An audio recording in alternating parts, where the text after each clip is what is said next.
Alors, nous allons passer à la dernière séquence de cette journée, donc à la table intitulée Figure de l'amour chez Shakespeare. Donc, nous avons le grand plaisir d'avoir deux invités de choix, Jean-Michel Desprats et puis Jean-François Sivadier. Malheureusement, Anne-Marie Miller-Blaise n'a pas pu se joindre à nous aujourd'hui, mais Jean-Michel Desprats nous fera part de son intervention. Alors, je vais commencer par, en guise d'introduction, par vous introduire justement à nos deux invités. Donc, Jean-Michel Desprats, vous avez longtemps enseigné à l'Université Paris X Nanterre dans le champ des études élisabéthaines. Et vous avez cette particularité d'être à la fois un homme de théâtre et le grand traducteur du théâtre anglais, mais aussi d'autres auteurs britanniques contemporains et américains. Ainsi, vous-même avez été acteur, metteur en scène et avez fondé une compagnie.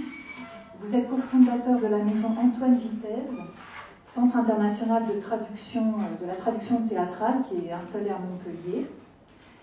Et vous revendiquez la spécificité d'une traduction spécialement élaborée pour le théâtre, c'est-à-dire qui s'adapte aux exigences de la représentation scénique, une traduction qui soit faite pour la voix et pour le corps des comédiens. Surtout, vous avez dirigé, en collaboration avec Gisèle Venet, sur une vingtaine d'années, la traduction complète des 38 pièces de William Shakespeare parues dans la Pléiade. Donc, il s'agit vraiment d'une entreprise colossale et admirable. Et vous aviez été invité en juin 2022, peut-être que certains d'entre vous vous ont déjà vu quelque part, à Studio Lacan. Vous aviez été invité donc à parler avec Déborah Duperman, et puis voilà. Et Pénélope Fay, qui malheureusement n'a pas pu se joindre avec nous, Sophie Marie Malval, et rencontré aussi Franck Jégu à cette occasion. Non, bon, bah alors. Et donc vous aviez été invité à cette émission qui est toujours disponible en ligne, que je vous invite à regarder en replay. Justement, juste après la traduction des sonnets de Shakespeare dans la Pléiade, avec Anne Miller-Blaise, justement, à ce moment-là. Alors, Anne Miller-Blaise, même si elle n'est pas là, je vais la présenter. Elle est professeure à l'Université Paris 3 Sorbonne Nouvelle, spécialiste de la littérature et de l'histoire culturelle britannique des XVIe et XVIIe siècles. Elle était initialement spécialiste de poésie religieuse anglaise du XVIIe siècle et ses travaux plus récents portent sur la matérialité de l'écriture poétique, y compris au théâtre. Donc, elle a écrit de nombreux articles et travaux et elle a signé donc avec Jean-Michel Desprats une grande partie de l'appareil critique, de notes et notices et également l'introduction générale de ce volume des sonnets des œuvres complètes de Shakespeare, des sonnets et autres poèmes parus dans la Pléiade. Enfin, Jean-François Sivadier, qui nous fait l'honneur d'être là, vous êtes comédien, mais surtout l'un des grands auteurs et metteurs en scène de théâtre français contemporain, mais également d'opéra. Ainsi, vous êtes metteur en scène régulier pour l'Opéra de Lille depuis 2004. Alors, il est impossible d'être exhaustive et d'énumérer l'ensemble de vos mises en scène de théâtre, mais on peut citer par exemple Le mariage de Figaro en 2000, La vie de Galilée de Brecht en 2008, Misanthrope et Don Juan de Molière en 2013-2016, Un ennemi du peuple d'Ibsen en 2019. Et surtout, l'une des raisons pour lesquelles on vous a invité aujourd'hui, c'est que une quinzaine d'années après avoir mis en scène Le Roi Lear de Shakespeare dans la cour du palais des papes à Avignon, vous avez effectué un retour à Shakespeare l'année passée en mettant en scène Othello au théâtre de l'Odéon. Alors malheureusement, j'ai joué de malchance et je n'ai pas pu aller voir en avril, mais c'est encore en tournée en octobre, si j'ai bien vu, à Montpellier, voilà, c'est ça, à Montpellier et à Moulin-Sénart. Et cette mise en scène d'Othello a rencontré un grand succès critique et auprès du public, c'est pourquoi j'étais très déçue. Mais mes collègues l'ont vu, donc ils pourront vous interroger dessus. Alors, Jean-Michel Desprats, je vous propose de commencer par votre intervention. Lorsque Déborah m'a demandé si, donc, suite à l'édition du Studio Lacan, je voulais participer à un colloque sur l'amour fou, pour parler de Shakespeare, je lui ai immédiatement dit, à ma connaissance, il n'y a pas d'amour fou dans Shakespeare. La seule chose qui s'en approcherait, c'est probablement l'amour maternel, si on définit l'amour fou comme un amour inconditionnel, aveugle, passionné. Évidemment, il y a de la passion, enfin, tout le monde a bien sûr en tête Roméo et Juliette, entre autres, mais stricto sensu, il n'y a pas d'amour fou. En revanche, si on fait un petit pas de côté en s'approchant au mot, l'amour comme folie, ça, c'est un thème majeur, structurant, récurrent dans l'œuvre de Shakespeare. J'ai mis en exergue un petit texte qui est la 4e de couverture de la pièce de David Lescaut, La force qui ravage tout, parce que ça donne une orientation qui me paraît tout à fait pertinente par rapport à ce que je vais vous dire. Alors, en 4e de couverture, il écrit « Un amour conçu non pas comme sentiment idyllique, mais comme une force qui s'empare de nous et nous contamine. Une sorte de maladie violente et incontrôlable, un principe dévastateur qui met tout sans dessus-dessous, ruine nos résolutions à l'ordre et à la raison, et déclenche en nous des comportements déments et anarchiques. » Par parenthèse, comme c'est aujourd'hui le jour de sortie du film de Woody Allen, du dernier film, je trouve que ce texte s'applique beaucoup à un grand nombre de films de Woody Allen. J'avais ajouté une deuxième exergue, mais purement par provocation, de Céline qui dit « L'amour, c'est l'infini mis à la portée des caniches ». Alors, donc, je vais vous parler de l'amour comme folie dans Shakespeare. L'amour dans Shakespeare prend des formes si diverses qu'il serait hasardeux de tenter une présentation globalisante, même approximative, de cette thématique. Si l'œuvre de Shakespeare est comme une constellation d'étoiles, chaque pièce, c'est une métaphore qu'emploie Brooke en particulier, chaque pièce est un astre singulier qui décline les mêmes thèmes de façon différente. Pour prendre l'exemple du thème récurrent de la jalousie, je le prends évidemment puisque nous avons parlé d'Othello, au moins 5 pièces l'abordent et c'est chaque fois sous un angle particulier. Les joyeuses épouses de Windsor l'abordent de façon stylisée et suivant le comique de répétition avec le personnage de jaloux archétypal de Ford, que j'ai traduit avec Jean-Pierre Richard par Duflo. Cette traduction a été effectuée pour la mise en scène d'André Sliman à la Comédie Française en 2009. C'est le génial grimacier Christian Eck qui a interprété ce personnage avec toute la science d'une mécanique plaquée sur du vivant dont il a le secret et le talent. La jalousie est déjà installée chez Ford alors même qu'il la nie. Puis, exerçant ses ravages, elle fait apparaître sous le masque lisse une figure convulsée aux pulsions sadiques et aux réactions incontrôlées.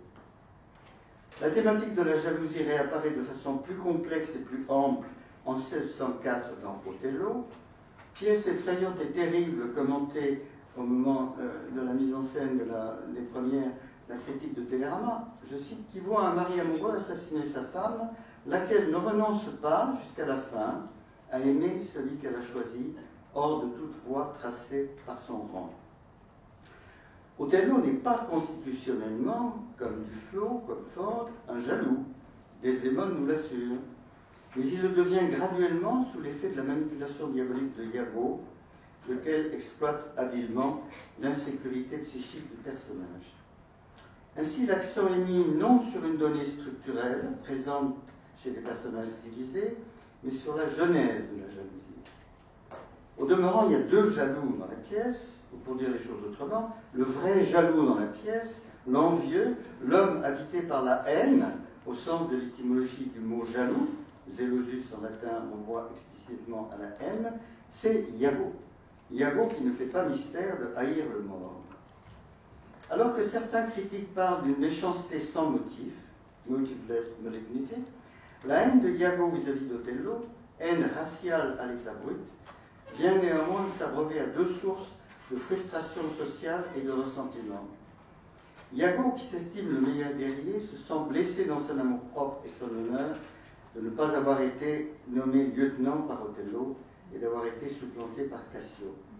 Il est en outre convaincu, donc là il y a pléthore de motivation plutôt qu'absence, que le mort a enfourché sa monture, en anglais c'est « has leaped into my seat », il a bondi sur mon siège, c'est-à-dire couché avec sa femme.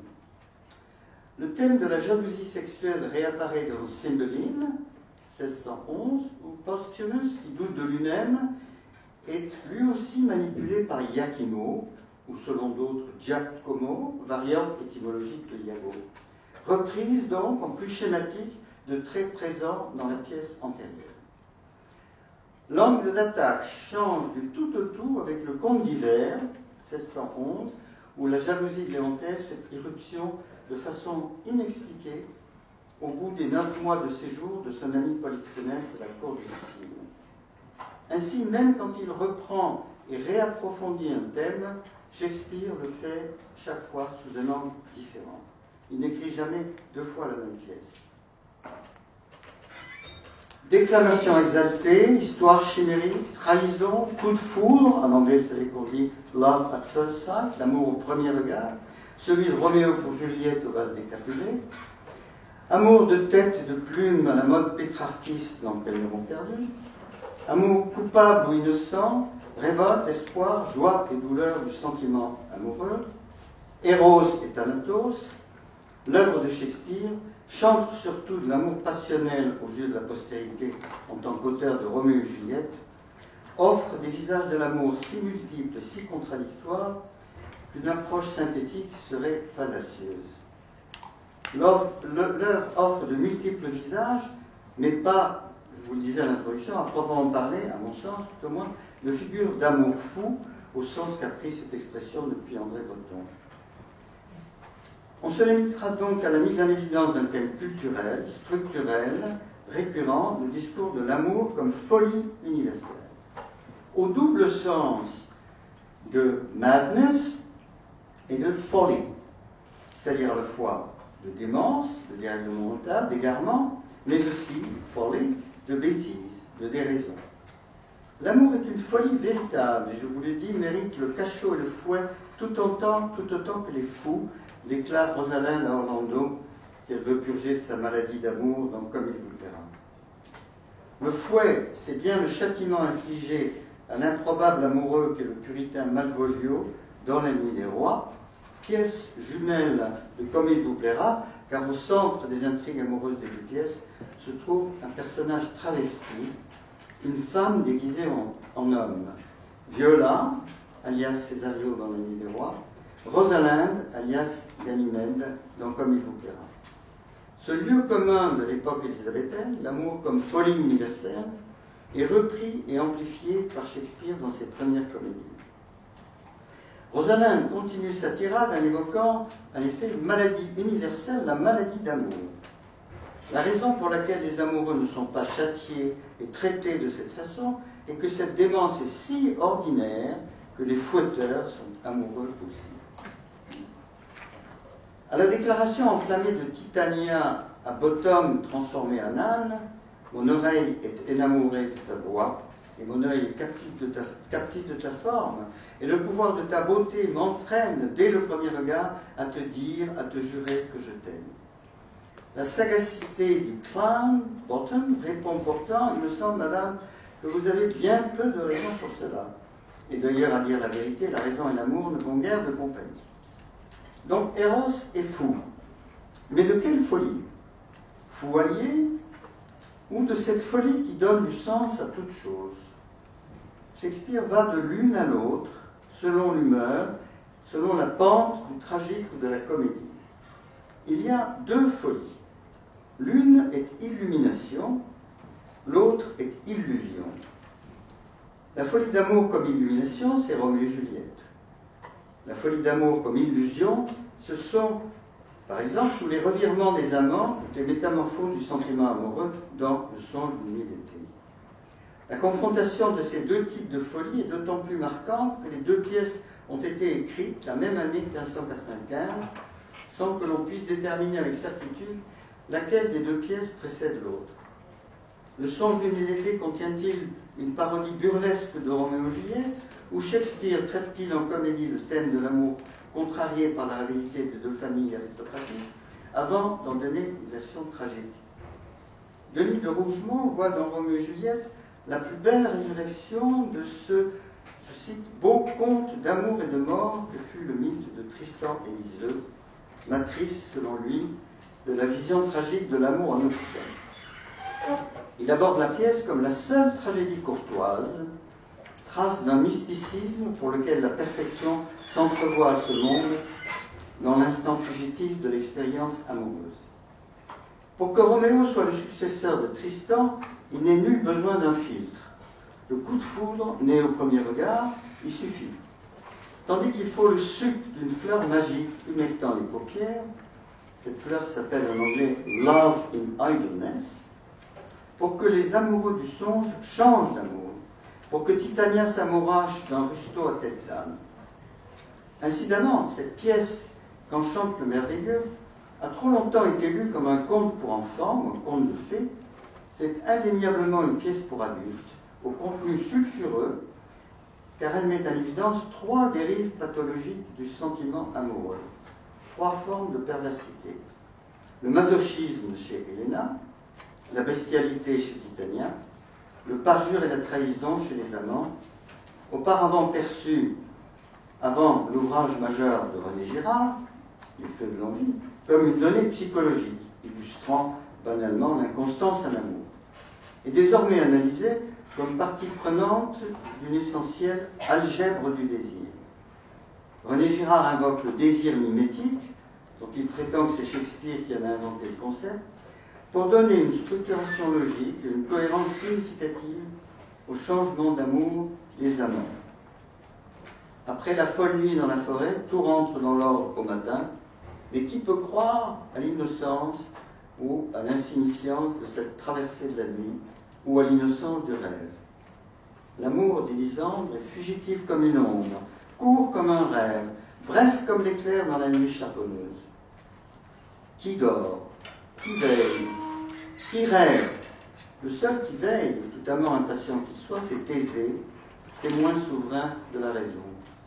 C'est à lui que Léger vient dénoncer un amour-illusion qui, à ce point de l'action dramatique, est pourtant un amour véritable. L'invocation d'une illusion amoureuse est très commode aux pères pour imposer leur vue raisonnable, c'est-à-dire leur préférence ou leur fantaisie ou leur diktat. Mais revenons à Roméo qui connaît successivement les deux folies. À sa première apparition, c'est la folie illusion qui l'habite. À la question de Benvolio, eh bien Roméo, es-tu fou? Il lui répond qu'il n'est pas fou, mais plus ligoté qu'un fou, enfermé en prison, fouetté et tourmenté. L'illusion et le tourment se nomment Rosaline, et sa presque homonyme Rosalinde de Comme il vous plaira lui fait ici l'écho lorsqu'elle déclare que l'amour n'est qu'une folie. Pourtant, Roméo est encore captif de cette illusion quand il déclare « Une plus belle que mon amour. Le soleil qui voit tout, jamais n'a vu sa pareille depuis le commencement du monde. » C'est toujours de Rosaline qu'il parle, quelques instants avant de voir Juliette. Il voit Juliette et soudain, enfin, il voit. Mon cœur a-t-il aimé avant cet instant? J'aurais que non, mes yeux, car jamais je ne vis la vraie beauté avant ce soir.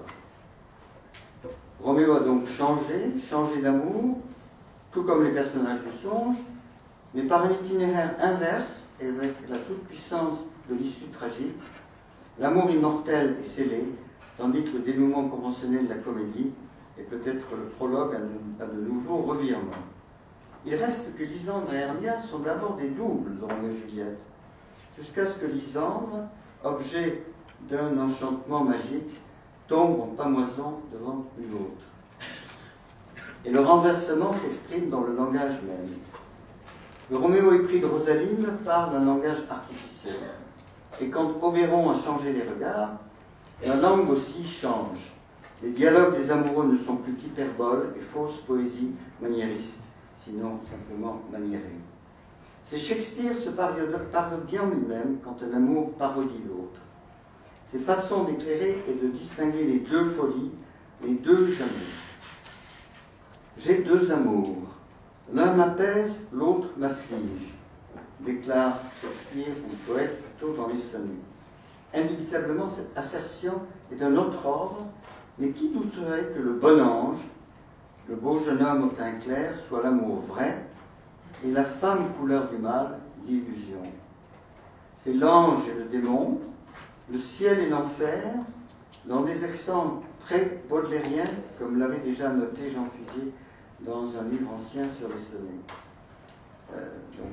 Ces termes font penser à la sorcière au flanc d'ébène, du poème Celle non satiata des fleurs du mal, ou à l'ange plein de bonheur, de joie et de lumière. Il y a également dans les sonnets des échos avec Mon cœur mis à nu, le recueil de fragments inachevés publié à titre posthume en 1887. L'opposition des deux amours est la trame même des sonnets, tissus du même fil que Roméo et Juliette et le songe d'une nuit d'été.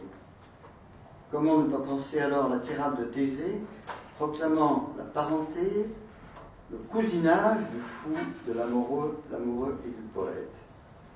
Les amoureux et les fous ont des cerveaux bouillants, des fantaisies visionnaires, qui conçoivent plus de choses que la froide raison n'en perçoit.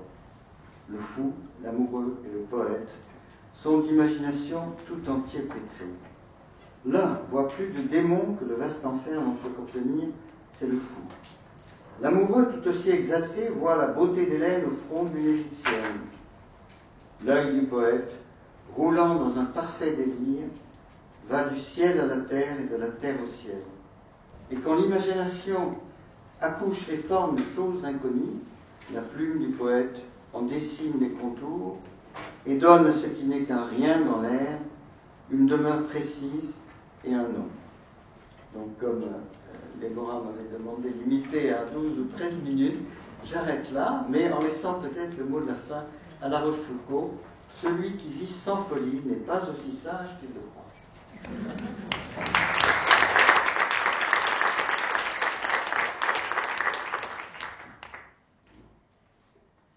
Un grand merci pour cette super intervention.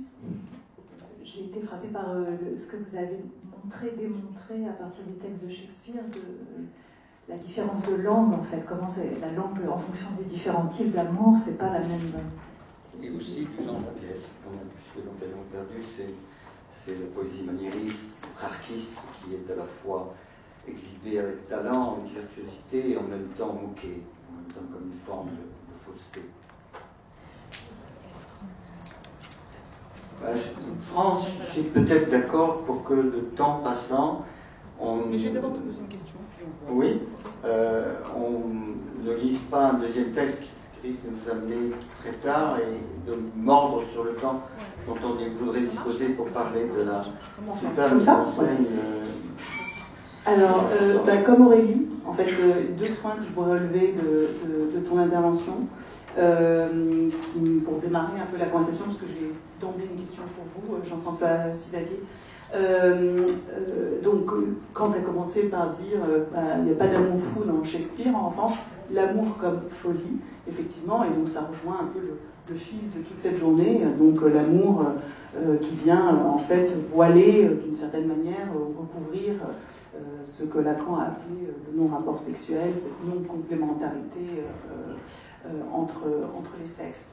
Alors, et deuxième point, comme Aurélie, la question de la langue, donc comment Roméo change de langue, puisque tu as opposé les différents types d'amour et les différents registres, bien entendu, comme tu viens de le rappeler. Donc, sachant que tu as traduit Shakespeare merveilleusement, la belle langue de Shakespeare dans une belle langue que nous retrouvons dans la Pléiade, donc voilà, c'est quelque chose qui m'a d'emblée frappé.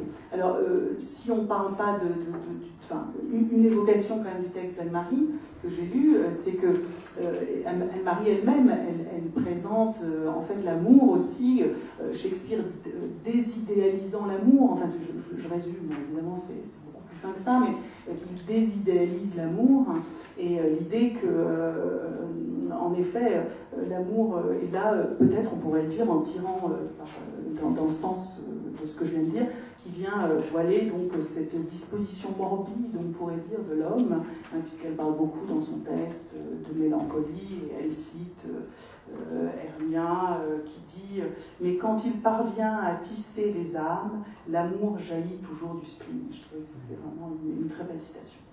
Alors, donc absence de complémentarité, on disait, c'est aussi celle du langage, le langage qui toujours échoue à toucher son objet, saisir son objet. Et donc du coup, je me tourne vers vous, Jean-François Sivadier, puisque j'ai eu la chance de voir votre très belle mise en scène d'Othello, et je voulais commencer par le commencement, à savoir cette invention qui est ce moment où donc Othello et Desdémone se trouvent face au public, c'est avant, vraiment le lever de rideau, et donc il y a un petit moment comme ça où Othello parle en Wolof, et il apprend à Desdémone à dire « je t'aime ». Et à ce moment-là, je ne sais pas si c'était comme ça tous les soirs. Il propose de l'épouser. Oui, oui, bon, d'accord. J'ai oublié, merci de me rappeler. Et donc, je ne sais pas comment, mais là, il y a eu, en tout cas, le soir où nous y sommes allés avec Déborah, il y a eu un moment d'harmonie, j'ai envie de dire, entre les deux amants, voilà, c'est charmant. Bon, c'est cette langue un peu maternelle, comme ça, qui revient de loin. Et la scène, enfin les spectateurs répétaient après Othello. Et donc ça commence comme ça, et ça se termine quand même par si je résume, par une crise d'épilepsie et la parole qui se disloque. Donc j'avais envie de vous faire parler de cette invention. En fait, c'est tout simple. L'acteur Adama Diop qui joue Othello est sénégalais, et la première fois qu'on s'est vu, je lui ai demandé s'il parlait Wolof, il m'a dit oui. Et j'ai tout de suite eu envie de faire quelque chose sur le langage avec lui. Et c'est très intéressant cette question, parce que vous avez dit, tout à coup on voit les deux amants, alors qu'en fait c'est que deux acteurs.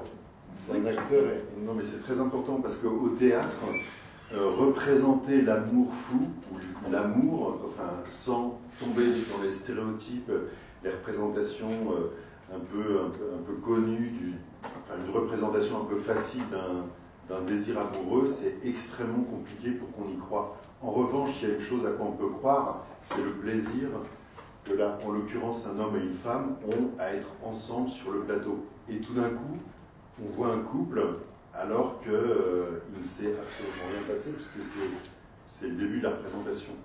Et en fait, cette idée, je pense, est venue parce qu'à un moment donné, on s'est dit, mais quand même, la pièce, la fable commence par un mariage. Donc, est-ce qu'il ne faudrait pas montrer, ce qui aurait été une très mauvaise idée, montrer cette histoire de mariage clandestin entre Othello et Desdémone? Et puis, moi, je me suis dit, non, il ne faut pas montrer ça. Par contre, montrer le couple qui est simplement heureux d'être ensemble, deux personnes heureuses d'être ensemble, amoureuses, etc. Ça, cette image-là, elle est intéressante. Et en fait, c'est ça le mariage. C'est qu'en plus, l'acteur s'amuse à demander Desdémone en mariage. D'ailleurs, il y a beaucoup de gens, des spectateurs, qui pensaient que vraiment l'acteur demandait l'actrice en mariage en direct. Donc les gens, particulièrement les jeunes, qui se mettent à hurler. Et en fait, donc, ce qui est important, c'est que l'image de ce couple, cette histoire d'amour, reste dans la tête des spectateurs jusqu'à la fin. Je me permets sur la lancée de ta question de poser une question, moi aussi, et d'intervenir. Ce début en Wolof, pour moi, c'est un exemple parmi d'autres de ce qui caractérise l'approche de la mise en scène de Jean-François, qui est ce que j'appellerais une technique, une méthodologie, une dialectique de la greffe. C'est-à-dire, vous savez, en 1964 sont parus deux livres dont les titres étaient complètement antithétiques. Le livre plus connu de Yann Cott, Shakespeare, notre contemporain, et le livre d'Henri Flucher, Shakespeare, dramaturge élisabéthain. Alors on est toujours pris dans cette tension entre... Et puis on pourrait rajouter ce que le rival et ami de Shakespeare disait de lui, « He was not of an age, but of all ». Il n'était pas d'une seule époque, mais de toutes. Donc, par rapport aux, je dirais, tâches du traducteur, du commentateur, comparé à la tâche du metteur en scène. Si on avait lu le texte de Anne-Marie, vous auriez tous remarqué l'historisation qu'elle fait et le fait qu'elle rend compte du songe d'humilité en termes des croyances de l'époque, de la culture de l'époque, ce qui est probablement le premier devoir du commentateur spécialiste de Shakespeare. Le traducteur, lui, n'est pas tout à fait dans la même position, puisqu'il s'adresse à un public contemporain, et donc, à moins de prendre l'option de l'archaïsme qui est celle de Pézard, c'est l'exemple unique que je connais, à la fois prestigieux et terrifiant, comme traducteur de Dante, qui traduit dans un français même antérieur au XIVe siècle, à l'italien de Dante, eh bien, on traduit dans la langue d'aujourd'hui. Donc, on fait le saut avec aujourd'hui, et je dirais, ce saut avec aujourd'hui, il est le devoir premier, à mes yeux, du metteur en scène.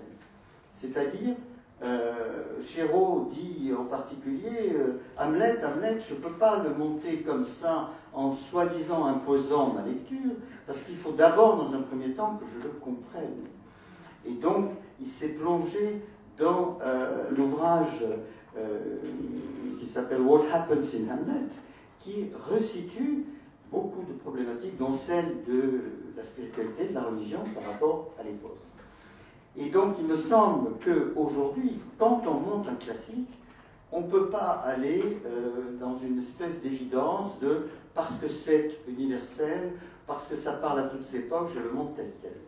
Donc, j'ai été, en plus du talent incroyable de ces trois interprètes principaux de l'Othello, séduit par l'approche de mise en scène de Jean-François, qui est d'en faire quasiment un principe de relation à aujourd'hui, mettre en résonance, alors tu as cité l'introduction Wolof, mais il y a par exemple le long passage des clichés misogynes et d'autres, mettre en relation avec aujourd'hui de telle manière à faire parler le texte dans ses résonances contemporaines. Alors la question c'est simplement, est-ce que c'est une élaboration qui est là depuis toujours, depuis que tout le monde des classiques, spécifique des pièces anciennes, ou quelque chose qui mûrit et qui prend de plus en plus d'importance structurelle. Je dirais que c'est pire que ça en fait. C'est depuis longtemps, mais c'est pire que ça. C'est pas, si on part du postulat qu'au théâtre, la langue, le langage est au centre de tout, alors qu'il y a qu'il n'y a pas de personnage, mais qu'il y a simplement des acteurs confrontés à un auteur, un traducteur, alors tout devient beaucoup plus riche pour le jeu et pour la mise en scène. C'est-à-dire qu'on n'est pas obligé de représenter des choses, mais on ne fait que agir. Déjà, pour un acteur, prendre la parole et dire du Shakespeare sur un plateau, c'est une expérience très difficile, parce qu'il va falloir qu'on ait envie de l'écouter, tout simplement, qu'on le croie, qu'il nous fasse rêver, etc. Par exemple, en ce qui concerne la représentation de la jalousie dans Othello, 80% du temps, les acteurs qui jouent Othello, au bout de 5 minutes de bavardage de Iago, ils plongent dans un abîme de perplexité, de douleur psychologique, etc. Si on retire la psychologie, la construction psychologique, la logique du comportement, on s'aperçoit que ce qui est très intéressant chez Shakespeare, c'est qu'il n'y a pas d'intermédiaire intellectuel entre le corps, on parlait du corps tout à l'heure, entre le corps et le verbe. C'est-à-dire qu'il y a de la pulsion, mais il n'y a jamais de réflexion intellectuelle. Tout ce que les personnages pensent, ils le disent immédiatement. Et ça, c'est très intéressant. Et par exemple, nous, on s'est dit qu'il y a une phrase très intéressante que dit Othello après avoir écouté beaucoup Iago qui essaie de le faire plonger dans la jalousie. Il lui dit « Mais t'inquiète pas pour moi, je ne suis pas un homme jaloux. Et d'ailleurs, je suis très content quand les hommes regardent ma femme, parce qu'elle est belle, etc. Donc, il n'y a aucun problème. » Donc, quand il y a des choses comme ça, nous on se dit « Ah ben c'est très intéressant, parce que cette pièce qui ne parle que de la jalousie, on va essayer de faire entrer la folie d'Othello le plus loin, le plus tard possible, et de voir comment on arrive à tenir sans que tout à coup on bascule dans tout ce que les gens connaissent de la pièce. » Et c'est intéressant parce que c'est une façon de mettre les spectateurs dans la tête d'Othello et aussi dans la tête de Iago. C'est-à-dire, je m'explique, il y a un côté guignol dans la pièce, c'est-à-dire tous les spectateurs ont vu où est le méchant, et il n'y a que Othello qui n'a pas vu qu'il y avait Iago derrière avec un gros bâton. Donc il y a une espèce de sadisme à regarder Othello se faire torturer. Mais ce qui est intéressant, c'est que si tout se passe par le langage, et qu'à un moment donné, Othello dit « Je ne suis pas un homme jaloux, tu te trompes de mec, il n'y a pas de pièce, il n'y a pas de sujet. Le sujet, c'est moi, ma femme sur l'île de Chypre, et tout va bien. » On montre au public que personne ne peut résister à ce que dit Iago, à un moment donné, à savoir « J'ai quelque chose à te dire sur toi qui va peut-être pas te faire plaisir, mais il vaut peut-être pas mieux que je te le dise pas parce que sinon tu vas être malheureux. Mais en même temps, je pense que ce serait bien que tu le saches. » Personne ne peut résister à ça. Y compris Iago qui dit « Méfie-toi, regarde ta femme comme elle est avec Cassio. En même temps, n'écoute pas ce que je te dis parce que moi je vois le mal partout. Mais regarde-la quand même. Mais n'écoute pas ce que je te dis. » Non, mais au texte de Shakespeare, si on le prend, oui, mais si on le prend au pied de la lettre, c'est-à-dire que c'est très intéressant pour les acteurs, l'acteur qui joue Iago, de dire ce que je rends fou Othello, mais je vais rendre fou le public avec mes questions, et aussi fou d'excitation, parce qu'évidemment c'est très jubilatoire, je ne sais plus quoi en parler. Ben, je vais peut-être commencer par ma question à Jean-Michel. Et au texte qui ne sera pas lu d'Anne-Marie, mais enfin, je reprends un petit élément. Anne-Marie évoque la théorie des humeurs, l'amour comme maladie, au fond, et elle situe justement la question de l'amour shakespearien dans un contexte très spécifique et une théorie de l'amour.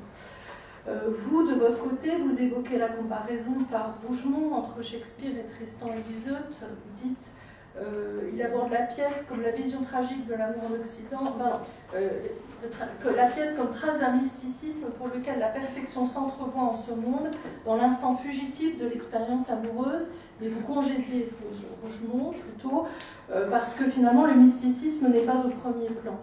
Et donc je me demandais quand même, la conjonction de l'amour et de la folie, chez Shakespeare, ne me semble pas tout à fait non plus correspondre entièrement à cette théorie des humeurs. Vous nuancez, vous dites l'amour comme maladie, mais entre illumination et illusion, vous apportez déjà quelque chose qui n'est pas simplement une reproduction au fond de la théorie des humeurs. Et je me disais, au fond, en même temps, quelle conception au fond naissante quand même du sujet fait la force du théâtre shakespearien et sous-tend cet abord de la passion, voire de la folie. Quelle conception du sujet? Oui, au fond, est-ce qu'on peut le prendre historiquement ou est-ce que... Parce que c'est saisissant, au fond, qu'il y a une modernité extraordinaire de la pièce, et j'interrogerai plutôt Jean-François Sivadier sur cette modernité de la pièce. Et Jean-Michel, vous dites, on ne peut pas ignorer non plus tout à fait le contexte, et il y a quelque chose qui ne s'en tient pas non plus tout à fait au contexte, c'est-à-dire la théorie des humeurs ne suffirait pas tout à fait à saisir la question de l'amour chez Shakespeare. Vous amenez un petit peu autre chose. Finalement, c'est quoi Moi, je crois que les deux sont vrais. Shakespeare, dramaturge élisabétain, et Shakespeare, notre contemporain. C'est une évidence de dire Shakespeare, notre contemporain. C'est l'auteur le plus monté, même plus que Molière aujourd'hui. Donc, il y a un effet de reconnaissance, mais qui est parfois un effet d'actualisation, un effet un peu factice. Si on montre Roméo et Juliette, comme l'a fait la fille de Nabro, qui avait en banlieue, tout ça, bon, il y a une façon de tirer vers nous qui est artificielle.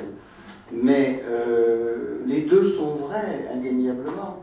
C'est-à-dire ne pas du tout tenir compte du contexte élisabétain, des croyants, de la culture élisabéthaine. C'est par exemple ne pas comprendre du tout, au sens strict, certains sonnets. Il y a un sonnet où on ne comprend rien si on ne comprend pas qu'il y a une théorie à l'époque de Shakespeare, comme quoi l'œil n'est pas simplement quelque chose qui reflète l'extérieur, l'objet qu'il regarde, mais que l'œil émet de la lumière. Hein.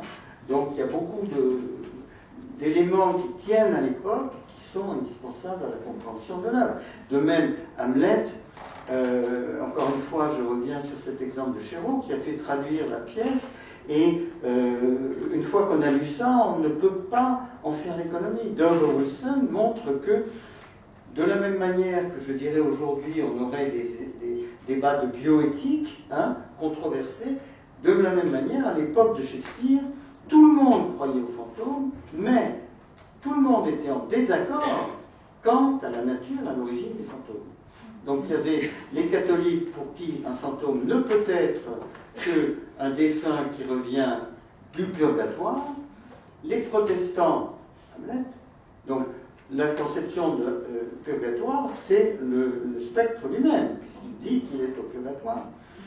Pour les protestants, le purgatoire n'existe pas, et donc, pour eux, un spectre, encore une fois, tout le monde y croit, ne peut être qu'un ange, cas rarissime, ou un démon, cas majeur.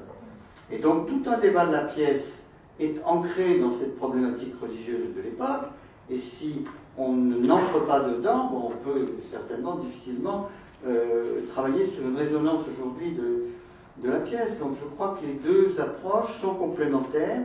Je vais vous citer un dernier exemple. Vous savez, dans Hamlet, lorsque le spectre revient, Gertrude ne le voit pas. Alors, il y a des commentaires assez souvent oiseux, mais enfin de l'époque, en disant oui, parce que le personnage coupable ne peut pas voir le spectre. Bon. Et j'avais entendu une fois une remarque d'Hélène Sixous qui me paraît 10 fois plus intelligente, qui disait elle ne le voit pas parce qu'elle ne l'aime plus. Parce qu'elle aime... Voilà. Donc là, on peut très bien combiner une approche historique et une approche contemporaine, et je crois même que c'est une condition de richesse de lecture que de combiner les deux.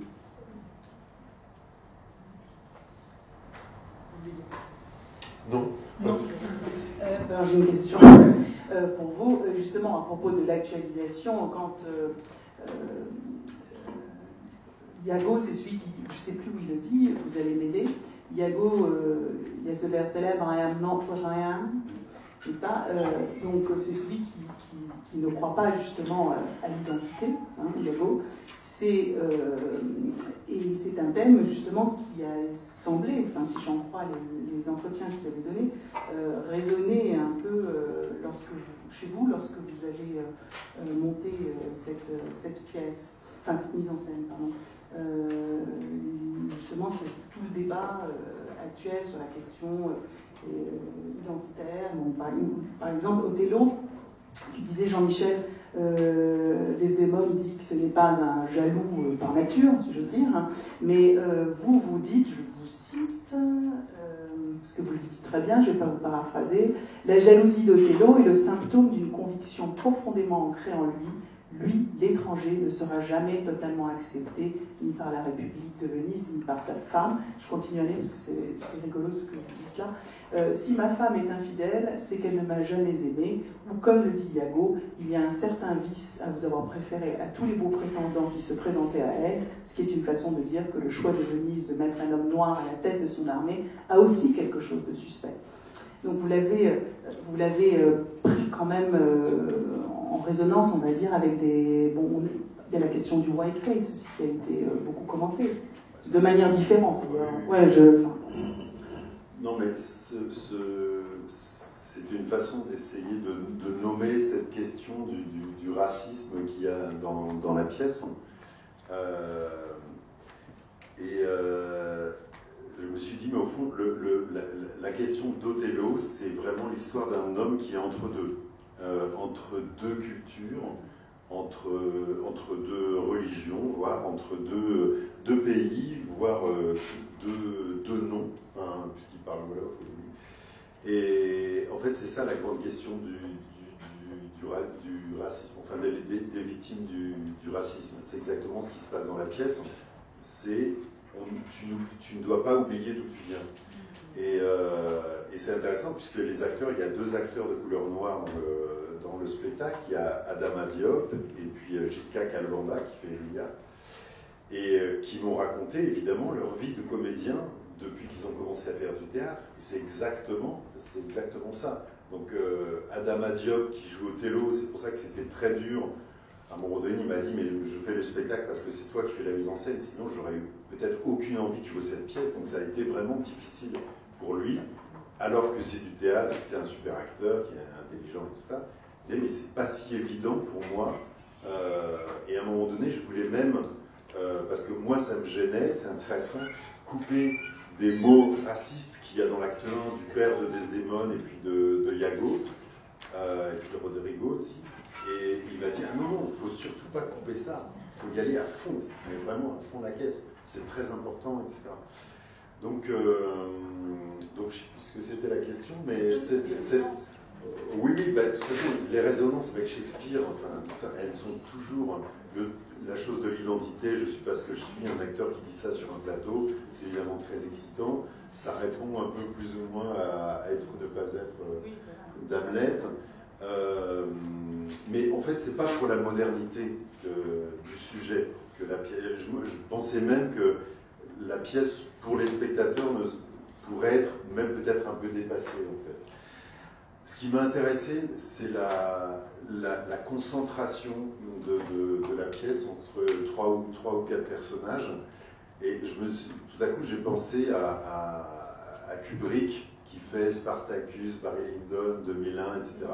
Et son dernier film, c'est Eyes Wide Shut, qui raconte aussi une histoire de jalousie, avec 2-3 acteurs, très peu de décors, et une concentration de tous les sens de son cinéma. Mais alors évidemment, Othello, c'est pas sa dernière pièce, mais il y a quand même ça, c'est-à-dire qu'on retrouve tout l'univers de Shakespeare qui se concentre dans une pièce où il n'y a que du verbe, que des gens qui parlent. Il n'y a pas de grande bataille, puisque la bataille qui doit avoir lieu, en fait, n'a pas lieu. Il n'y a pas de guerre de territoire, de royaume à prendre, etc. Enfin, le royaume à prendre, c'est Desdémone en l'occurrence, mais il n'y a pas de... C'est hyper concentré entre vraiment même 3 personnages, et c'est ce défi formel, en fait, qui m'intéressait. Et moi, je voulais vous poser une question autour de la modernité, mais finalement, avec l'idée que, d'une certaine manière, votre Othello et Shakespeare sont plus modernes que nous-mêmes. Enfin, que vous dites, vous avez peur que la pièce soit datée. Moi, j'ai plutôt lu la pièce comme potentiellement critique de notre époque. Donc, je notais votre Othello est saisissant par sa modernité. Et à mon sens, déjà, cette modernité tient d'abord à vos choix de mise en scène, qui à la fois inscrivent la pièce dans une dramaturgie contemporaine et qui rencontrent la subtile alliance du comique et du tragique chez Shakespeare. Ça, vous êtes vraiment, vous savez restituer ça. Cette modernité tient aussi à la mise en valeur du texte, à peine retouché, excellemment servi par la traduction de Jean-Michel Desprats. C'est un vertige d'équivoques, de sous-entendus, de prétéritions, de double négation. Exemple, je ne pense pas que Desdémone ne m'aime pas. C'est formidable. Voilà. Ne sois pas honnête, je ne pense pas que Desdémone ne soit pas honnête. Qui interroge la prise du sens commun et de la raison, donc sur le chaos des passions, et qui conduit même à interroger les retours contemporains d'une morale en blanc et noir, quand Othello finalement demande à tous de suspendre leur jugement. Nous sommes loin de la rigidité d'une interprétation du meurtre de Desdémone en termes de féminicide, avec la touche d'intentionnalité qu'emporte le terme, ou tout du moins l'idée que l'on pourrait, par l'éducation et la volonté, rendre l'homme raisonnable, lui permettre de sortir des modèles genrés et responsables d'une guerre des sexes. C'est le discours de Iago, il ne tient qu'à nous d'être ceci ou cela, nos corps sont des jardins dont nos volontés sont les jardiniers, que tout contribue à démentir. D'ailleurs, vous montrez Iago en analyste, version directeur de conscience, qui souffle par un maniement apparent des vérités communes sur les folles passions dans l'esprit de Rodrigo. Monter Othello à notre époque était un risque, de subir les critiques tant sur le plan des questions raciales que du genre. Vous en montrez au contraire toute la subtilité, et d'ailleurs, j'avais envie de dire, vous mettez le paquet avec les personnages d'Emilia et du Doge, les plus proches de la droiture, aussi noirs qu'Othello.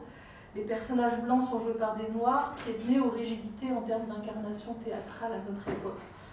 Vous ne cédez jamais à la pression du politiquement correct pour dévoiler un Othello tout en subtilité. Qu'est-ce que ça vous inspire?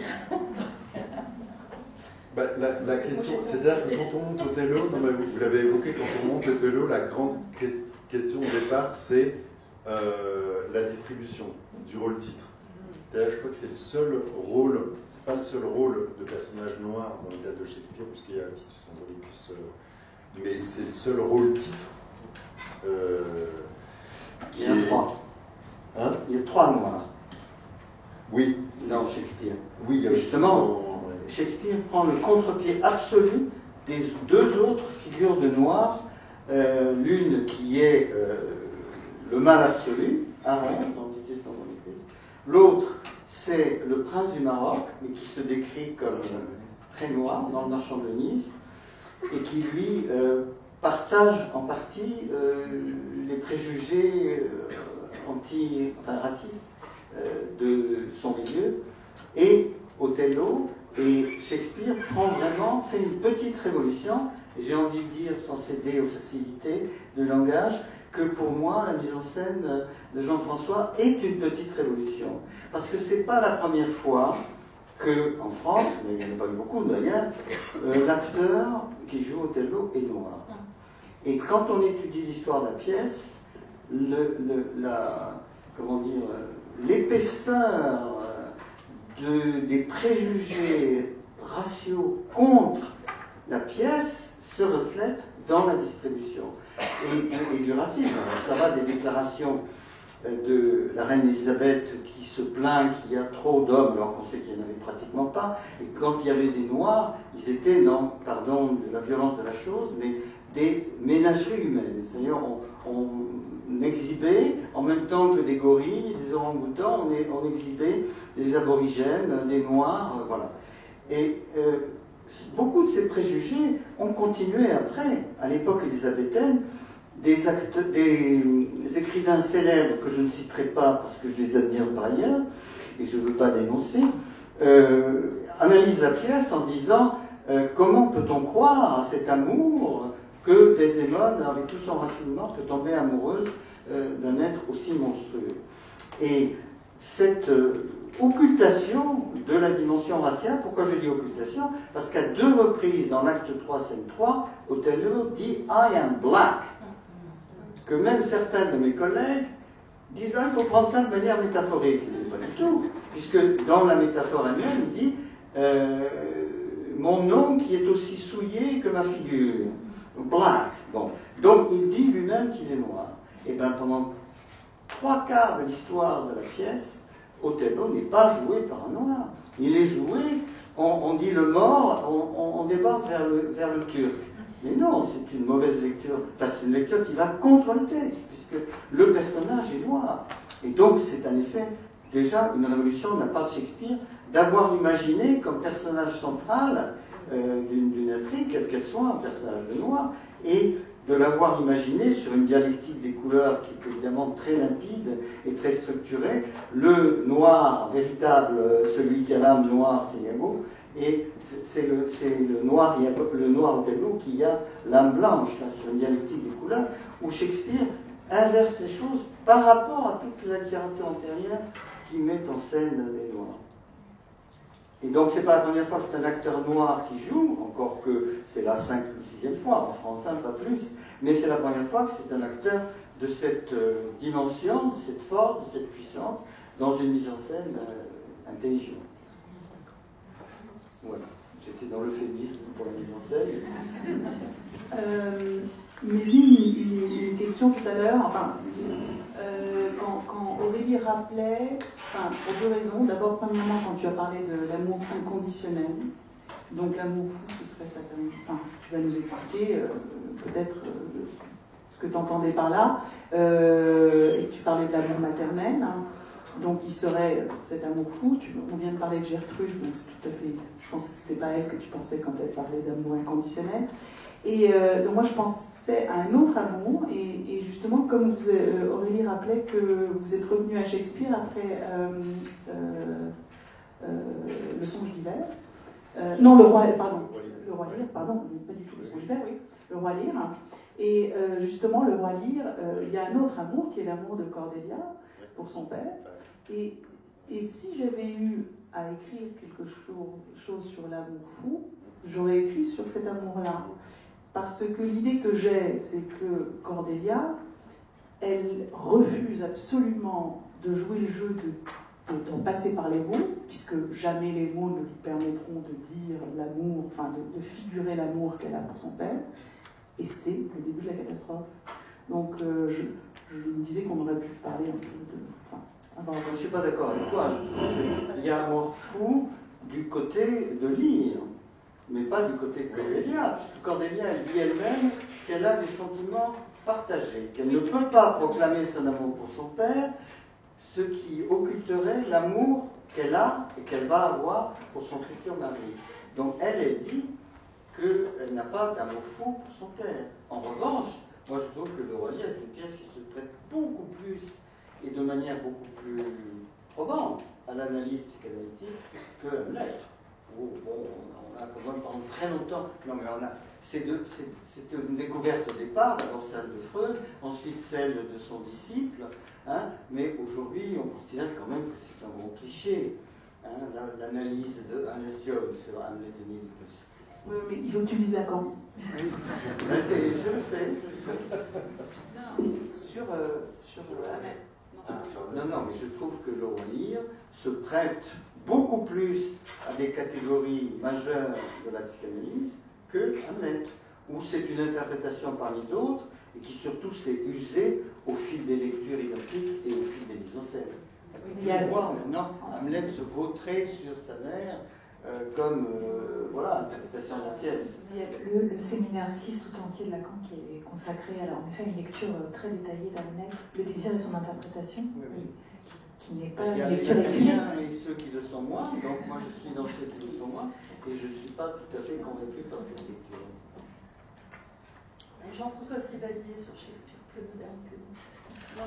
Et vos partis pris sur Le Roi Lear, oui, c'est marrant parce que quand tu parlais au début, je repensais à cette première scène du Roi Lear. Il ne s'agit pas d'amour, mais d'une déclaration d'amour qui doit en échange de laquelle les deux filles aînées vont recevoir quelque chose, et peut-être Cordelia. Et justement, quand Lear demande à Cordelia qu'est-ce que tu as à dire, puisque les deux sœurs se sont épanchées en superlatif pour déclarer leur amour à leur père, etc.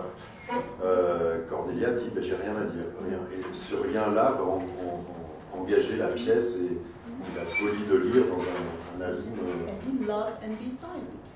Quand même, c'est exactement ça. C'est pas qu'elle rose. Enfin, c'est l'amour, c'est la condition de l'amour, c'est le silence. Enfin, il y a quelque chose comme ça. Je me rappelle plus. Mais là, on peut peut-être dire qu'en effet, il y a une défiance par rapport à la parole ou aux mots d'amour qui ne traduisent pas forcément l'amour, qu'il y a quelque chose, une essence. Oui, mais c'est plus radical que d'autres personnages shakespeariens qui refusent de dire, par exemple Coriolan, qui dit, bon, là il y a vraiment, il me semble quelque chose de, bon, je ne suis pas shakespearienne, mais bon. Mais sur la modernité de Shakespeare, je ne sais pas trop quoi dire en fait, parce que... Votre mise en scène, enfin, vos choix, au fond, comment vous avez pris la pièce? C'est plutôt votre travail. Dans mon travail, en fait, je fais toujours la même chose, c'est-à-dire je montre des acteurs qui se confrontent à un texte. C'est le contraire de la représentation d'un personnage. C'est-à-dire qu'on va forcément, si c'est un acteur qui se confronte à un texte, qui fait réellement cette expérience en direct difficile, forcément la complexité va arriver. La complexité, elle s'en va dès qu'on part dans la représentation de l'idée d'un personnage. Par exemple, Le Roi Lear, 80% du temps, encore une fois, l'acteur qui fait Le Roi Lear, il arrive sur scène avec le poids du monde sur ses épaules, sous prétexte qu'il a 80 ans, sauf dans un film russe magnifique. Voilà.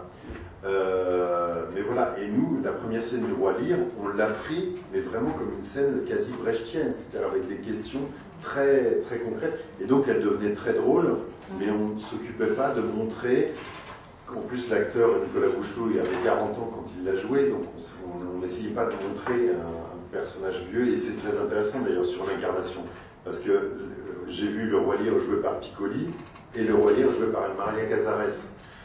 Et quand j'ai vu Piccoli arriver, je me suis dit, ah oui, c'est vraiment Le Roi Lear, je vois vraiment Le Roi Lear arriver sur scène. Et donc j'étais plein de compassion pour l'acteur, qui était déjà très fatigué, etc. Et quand j'ai vu Maria Casares, je me suis dit, ah ben c'est pas Le Roi Lear, c'est Maria Casares. Et tout à coup, je me suis mis à écouter le texte, et là c'était extraordinaire. Parce qu'il y avait un rêve de l'actrice impossible d'incarner Le Roi Lear, et du coup, il y avait du théâtre tout le temps, et c'était extraordinaire. Donc c'est pour ça que la chose de l'incarnation, de la représentation des personnages, c'est très compliqué, quoi. On a tellement de clichés dans la tête. Je trouve que c'est très sensible. Vous ne visez jamais à essayer de psychologiser, donner une consistance psychologique du personnage, mais vous vous laissez emporter par toute la. Et c'est pareil, la Desdémone, texte, il y a plein de gens qui ont dit ah oui, c'est formidable parce que c'est une Desdémone moderne, mais forcément l'actrice elle n'a même pas 30 ans, et 80% du temps, Desdémone, ben, sous prétexte qu'elle est folle amoureuse d'Othello, on la joue comme une espèce de Blanche Colombe parce que son père il lui dit c'est une Blanche Colombe, elle est pure et tout ça, donc on en fait une espèce d'idiote qui sait même pas comment. Enfin, ouais, non. Si, je te jure. Une certaine fois, oui. Ah, très souvent. Non, mais moi j'ai trouvé que Émilie Le Hureau, à aucun moment on ne se dit ce qu'elle porte, ça va contre le texte. Oui. Donc le texte, il va dans le sens d'un personnage résolu, déterminé, prenant des risques et totalement habité par son amour. Si on regarde juste le texte de Desdémone, on voit une femme très intelligente qui se bat. Pour moi, c'est le personnage le plus moderne de la pièce. Et qui pose vraiment les questions qu'il faut poser, qui répond à Othello ce qu'il faut lui répondre, et que jusqu'au bout, elle essaie de guérir ce cerveau malade. Déborah, tu as une question ? C'est pas vraiment une question, c'est plutôt une remarque. Je profite du fait que vous soyez là pour dire le plaisir que j'avais eu à voir la pièce. Et partant de la réflexion de Sophie Marais-Malval sur la modernité de la pièce, je pensais à la façon dont, c'est vrai qu'on a parfois cette discussion avec les traducteurs, avec Jean-Michel, on a pu discuter effectivement de la nécessité que le texte parle aux contemporains. Et Florence Dupont, par exemple, qui traduit Sénèque, des grands classiques, etc., dit à quel point les gens se bidonnaient quand ils arrivaient, ou maintenant on en a fait, on fait de ces phrases des sentences qui sont complètement, qui sont peut-être traduites de manière littérale, mais qui du coup perdent toute leur vie. Et donc, dans la façon dont vous avez fait s'incarner à la fois le jeu et où les personnages vraiment jouent leur partie, ils jouent leur vie, chacun. C'est vrai que le personnage de Iago, on a ces trois personnages très forts, mais le personnage de Iago, moi j'étais particulièrement saisie par son jeu et j'ai vu que vous aviez beaucoup collaboré avec cet acteur. Donc j'ai une question sur le partenariat que vous faisiez avec cet acteur, qui est vraiment, mais absolument incroyable par ailleurs de drôlerie en plus, c'est-à-dire que dans cette pièce, il y a vraiment un côté complètement tragique, la dimension de la tragicomédie et de la façon que vous avez à la fois de vous saisir d'effroi dans certains moments et de faire rire, vraiment rire beaucoup, et tout à fait marqué. Enfin, on a pris énormément de plaisir à voir la pièce, et notamment, je pensais dans le dispositif scénique, par exemple, c'est vrai que parfois on a des actualisations, des choses un peu faciles, et là il y a le moment où Iago fomente pour sa stratégie pour faire boire Cassio, et à ce moment-là, donc on a cette scène avec la musique de Madness qui commence avec le One Step Beyond, etc. Et donc il y a quelque chose qui prend aussi aux tripes et au corps les spectateurs, qui les emmène vraiment très loin. C'est-à-dire qu'il y a ce moment qui est quand même un peu un moment pivot où on passe du côté du tragique, mais avec, c'est pas en oubliant le corps du spectateur, emporté aussi avec le corps de l'acteur. Voilà. Oui. Non, mais je reviens sur l'histoire de la modernité. C'est vrai que je suis assez d'accord avec Jean-Michel. C'est très pénible de voir des mises en scène où, sous prétexte d'actualiser la pièce, on va mettre les gens en costume d'aujourd'hui et après on regarde les acteurs et il ne se passe rien de spécial. C'est-à-dire de dire ça va se passer dans une cuisine ou dans un garage, voire dans un hôpital psychiatrique, parce que ça c'est très, très courant et puis c'est tellement rapport avec le théâtre. Donc voilà, et ça c'est vraiment très énervant, quoi. Parce que c'est pas ça qui rend la pièce contemporaine. C'est pas de dire. Hein, c'est vrai aussi à oui, carrément, quoi. Donc c'est plaquer une idée de la modernité qui est une pauvreté incroyable. Mais évidemment, sur le comique et le Shakespeare, et la tragédie qui sont mêlées, moi je vois ça partout chez Shakespeare. C'est ça qui rend vivant, puisque dans la vie, on est tout le temps entre les deux. Nous saluons Victor Hugo qui avait dit le premier. Que quoi? Que Shakespeare, c'est d'abord et avant tout l'imbrication, le mélange du comique et du tragique. Au point d'ailleurs qu'on coupe des scènes comiques quand on représente des tragédies. Il y a pas, alors c'est une scène inachevée, mais dans Othello, il y a une scène avec le fou qui vient comme un cheveu sur la soupe, à peu près comme le monologue du portier dans Macbeth, où immédiatement après le tragique de l'assassinat, on a quelqu'un qui fait des longs développements sur le fait que l'alcool fait bander, mais en même temps fait débander, des considérations tout à fait triviales sur les vertus de l'alcool sur les réactions masculines. Et donc Shakespeare, c'est toujours ça, c'est toujours ce heurt. Il y a de la tragédie dans les comédies, il y a du comique dans les tragédies. Juste une dernière question pour faire signe encore à Anne-Marie, que nous regrettons aujourd'hui. Dans son intervention, elle disait quelque chose assez joli à propos des contemporains de Shakespeare, qui estimaient que le théâtre était un possible remède à l'amour. Alors, justement, au tourment de l'amour, est-ce que vous pourrez réagir à ça? Que le théâtre était un possible remède à l'amour. Oui, moi je trouve que l'amour est un possible remède au théâtre quand il sombre dans les facilités qu'on voit de plus en plus. Mais le théâtre, il peut être un remède à beaucoup de choses, hein, pas seulement l'amour. Elle est bizarre cette question. Je pensais que tu allais pouvoir nous la contextualiser dans le texte d'Anne-Marie. Je trouvais que c'était assez joli. Oui. Ben, si on l'analyse, je crois qu'il faut la lire, elle a sa cohérence. Moi, je l'assimile pas et l'assume pas en totalité. C'est un discours très construit qu'il faut suivre, qui a sa cohérence. Peut-être quelque chose de la question de l'équilibre retrouvé, après elle est... Enfin, en l'occurrence, ça marche pas. Ben, en l'occurrence, le théâtre dans le songe, c'est quand même aussi celui du burlesque, de la parodie, et je dirais quoi, de la reprise d'un texte littéraire qui ont fait passer du mode tragique au mode burlesque. Par parenthèse, c'est le clou absolument de toute représentation du songe. Les artistes n'ont jamais vu, dans 50 000 mises en scène, plus ou moins réussies, cette scène, l'acte 5, c'est absolument extraordinaire. Là, pour le coup, on n'a pas à se demander si c'est actuel ou pas actuel, parce que les comiques marchent de manière tellement évidente, y compris sur la parodie de Roméo et Juliette, que c'est un plaisir de son âge. Et sur la modernité, moi je peux te dire un truc, c'est que Shakespeare, je crois que c'est le seul auteur qui parle en même temps, qui parle à autant de gens en même temps.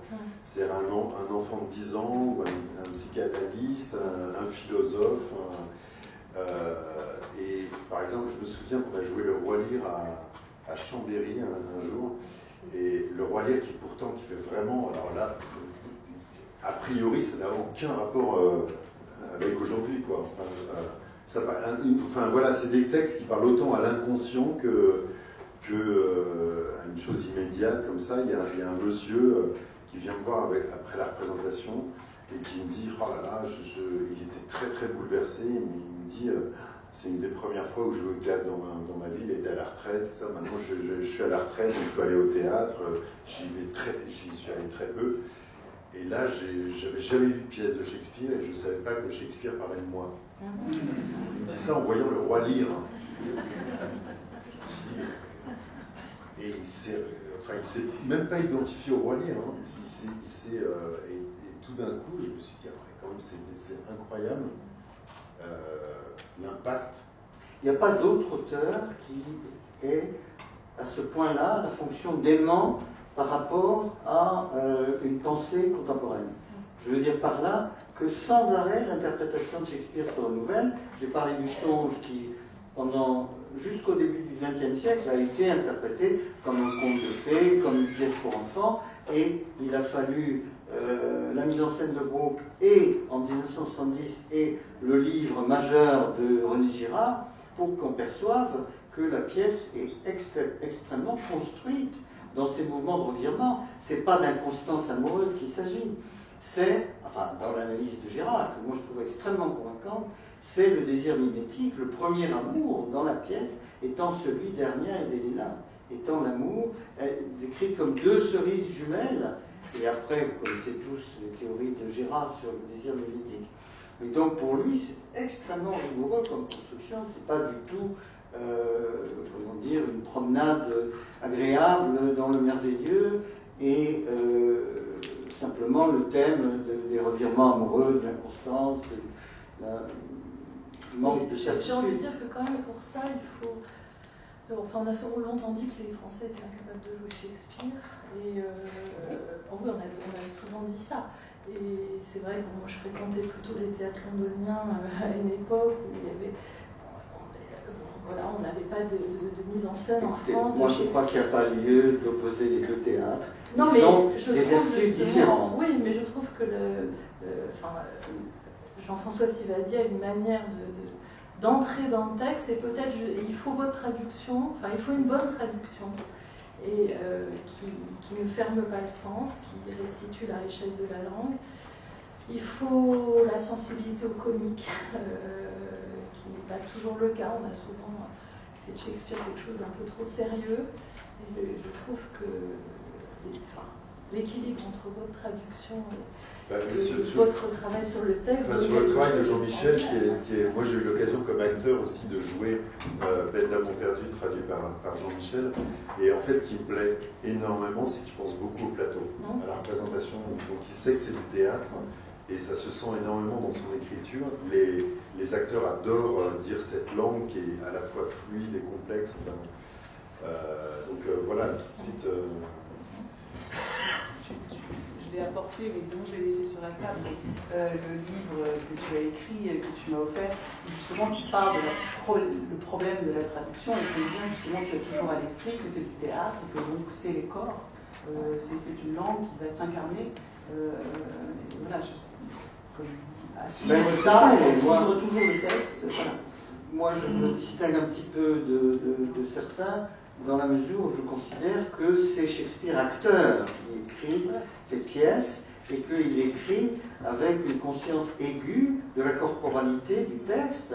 Je ne dis pas que le texte dicte une mise en scène, il y en a des centaines possibles, mais quand même, il dicte une certaine disposition du corps, de la voix, et ça j'en suis absolument convaincu. Alors quand même, pour faire écho à ce que vous soulignez tout à l'heure, il est indéniable que pour n'importe quel grand auteur, la vérité du texte est dans sa langue.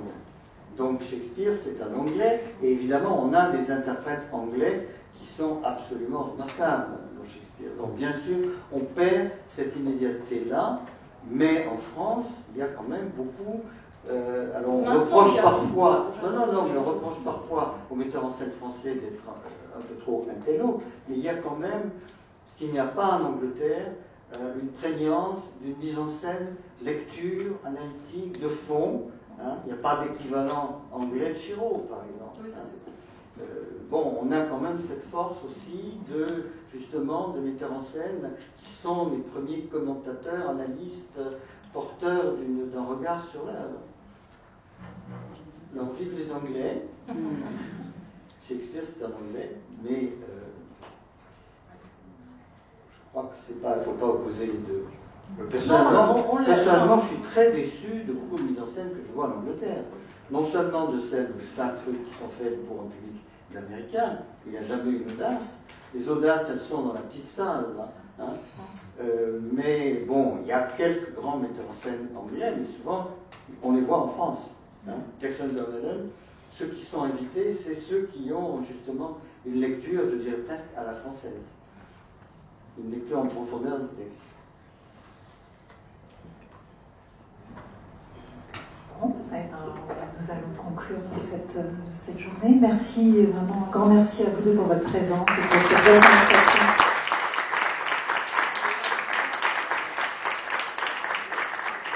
Alors, on propose de changer d'amphi. plus fraîche pour écouter Sarah Rodriguez et Elisa Bélanger chanter l'amour fou. Donc Amphi X.